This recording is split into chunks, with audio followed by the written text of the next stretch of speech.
Friends, ఇది మా చిన్న అమ్మాయి, పెద్ద అమ్మాయి. మేము మా అక్క కొడుకు స్కూల్ ఫంక్షన్ అంటే వెళ్తున్నాం ఫ్రెండ్స్. Annual day function. మా హస్బెండ్ అండ్ సో క్యూట్ కదా. ఇదేనండి ఫంక్షన్ హాల్. ఇదో మా హస్బెండ్ లోపలికి వెళ్తున్నారు. మా మదర్ అక్కడ.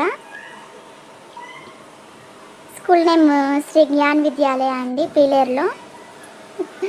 మా అమ్మాయి చూడండి, ఇక్కడ ప్రిన్సిపల్ మేడం స్పీచ్ ఇస్తున్నారంట. ఇక్కడ ఎవరో చిన్న బాబు క్యూట్గా ఉంటే తీసానండి వీడియో. ఇక్కడ గెస్ట్స్ వచ్చి స్పీచ్ ఇస్తున్నారనమాట, స్కూల్ గురించి, టీచర్స్ గురించి అండ్ పేరెంట్స్ గురించి. మా అమ్మాయి